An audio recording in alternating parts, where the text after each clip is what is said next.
Drone Turki saingan kuat Amerika Serikat, Israel, dan China. Ketiga negara raksasa ini dalam bahaya. Mengapa demikian?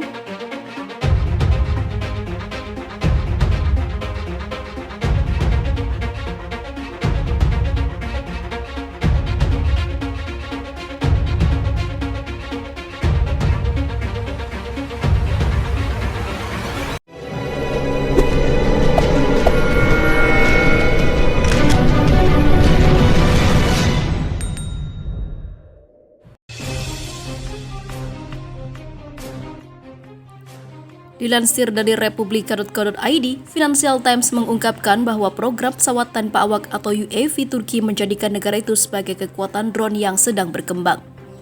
Harian Inggris yang berbasis di London itu menulis bahwa drone produksi Turki kini menjadi saingan kuat bagi program drone produksi Amerika Serikat, Israel, dan juga China.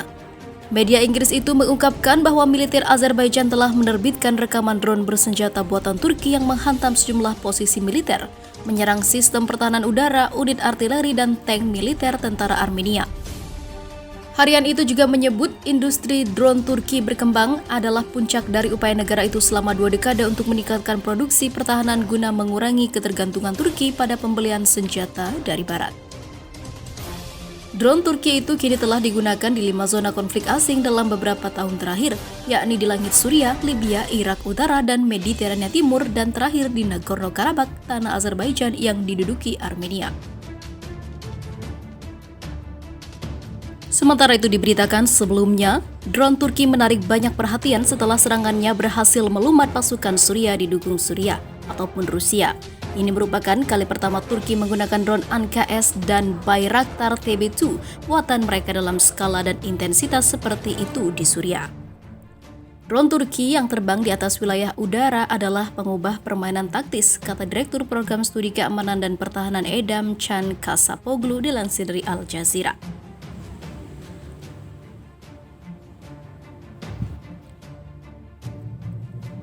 Menteri Pertahanan Turki Hulusi Akar mengatakan pasukan Turki menghancurkan 2 jet tempur Su-24 Suriah, 2 drone, 135 tank, 5 sistem pertahanan udara, dan menetralisir lebih dari 2.500 pasukan Suriah dengan drone-nya.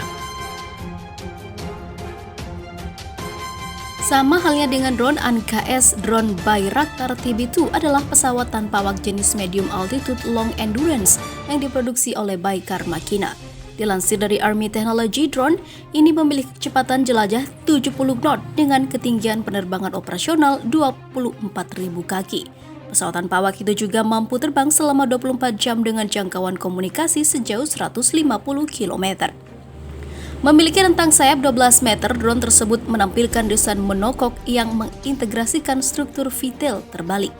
Kendati hanya dapat membawa amunisi terbatas, TB2 mampu menghancurkan kendaraan lapis baja seperti yang terjadi di Idlib. Selain itu, drone ANKS yang dilansir dari Air Force Technology, drone ANKS merupakan pesawat tanpa awak jenis medium altitude long endurance yang dikembangkan oleh Turkish Aerospace Industries untuk angkatan bersenjata Turki. Pesawat itu dapat melakukan berbagai misi seperti intelijen real-time, pengawasan pengintaian, akuisisi target, dan juga pelacakan. Dengan kapasitas 200 kg, drone ANKS dapat membawa berbagai muatan untuk misi khusus. Drone tersebut menggunakan radar sintesis SAR, radar terbalik ISAR, dan radar dengan indikator pergerakan tanah GMTI untuk mendeteksi, mengidentifikasi, dan juga melacak target diam atau bergerak. ANKS dilengkapi kamera elektrooptik atau inframerah generasi baru untuk menangkap gambar dan video beresolusi tinggi dalam segala cuaca dan juga kondisi, baik siang maupun malam. Pesawat tanpa awak itu juga dilengkapi dengan sistem identifikasi kawan atau musuh, yaitu IFF. 2 stasiun senjata underwing yang dimilikinya dapat membawa senjata seperti Roketsan Smart Maker Munitions yang diluncurkan dengan peluncur misil dan Sirit 2,275 in. Di sisi lain, Erdogan menyebut Yerusalem adalah milik Turki. Presiden Turki Recep Tayyip Erdogan mengatakan Yerusalem adalah milik Turki, mengacu pada kendali Kekaisaran Ottoman atas kota itu selama sebagian besar era modern. Kota suci tersebut saat ini sebagian besar dikendalikan oleh Israel. dan bahkan dinyatakan sebagai ibu kota negara Yahudi tersebut. Di kota yang harus kami tinggalkan dengan air mata selama Perang Dunia Pertama, masih mungkin untuk menemukan jejak perlawanan Ottoman. Jadi Yerusalem adalah kota kami, kota dari kami, katanya kepada anggota parlemen Turki selama pidato kebijakan utama di Ankara hari Kamis kemarin. Kiblat pertama kami Al-Aqsa dan Dome of the Rock atau Kubah Batu di Yerusalem adalah masjid simbolis iman kami. Selain itu, kota ini adalah rumah bagi tempat-tempat suci agama Kristen dan Yudaisme, paparnya. Kekaisaran Ottoman memerintahkan atas Yerusalem dari tahun 1516 hingga 1917. Turki modern, negara penggantinya, telah lama menekankan hubungannya yang abadi dengan kota suci tersebut, dan secara teratur mengutuk upaya Israel untuk mengendalikannya dan mengutuk pengakuan pemerintah Amerika Serikat pada Desember 2017 bahwa itu sebagai ibu kota Israel. Pihak Israel selama ini bersikeras bahwa Yerusalem telah menjadi ibu kotanya sejak negara Yahudi itu didirikan, dan orang-orang Yahudi memiliki sejarah ribuan tahun di kota itu yang didukung oleh penemuan arkeologi dan juga ekstensif. Selama pidato panjang lebar di parlemen Turki, Erdogan menghabiskan beberapa menit meratapi nasib Yerusalem dan penderitaan rakyat Palestina.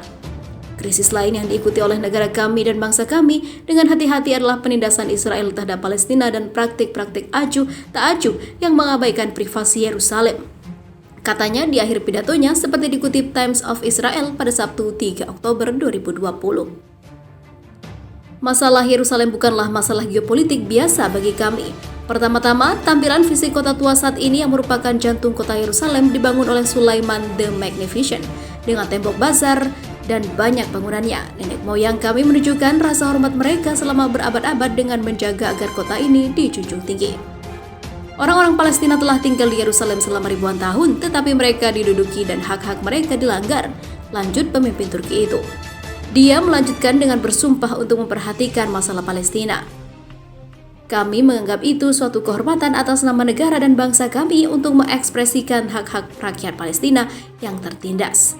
Di setiap platform dengan siapa kami telah hidup selama berabad-abad, katanya. Dengan pemahaman ini kami akan mengikuti dengan baik perjuangan Palestina yang merupakan luka berdarah dari hati nurani global dan kasus Yerusalem sampai akhir. Kementerian Luar Negeri Israel menolak mengomentari pidato Erdogan tersebut.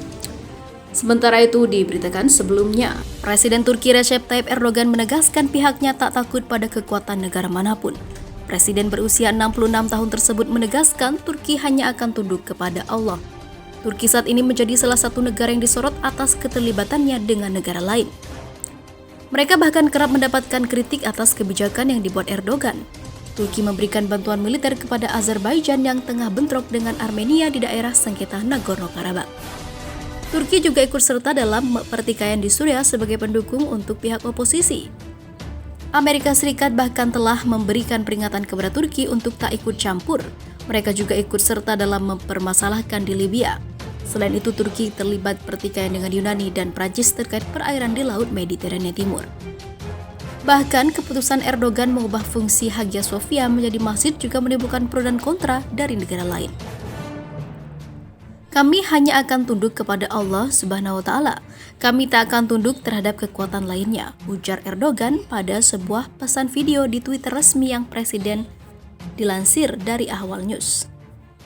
Komentar itu diikuti dengan pidato Erdogan yang menuduh negara lain mencoba menyisihkan Turki dalam rencana struktur pemerintahan dunia. Erdogan selama ini dikenal sebagai presiden yang vokal terhadap kekuatan negara barat. Bahkan dalam permasalahan dengan Prancis terkait Laut Mediterania, Erdogan sempat mengancam Presiden Prancis Emmanuel Macron agar tak macam-macam dengan Turki.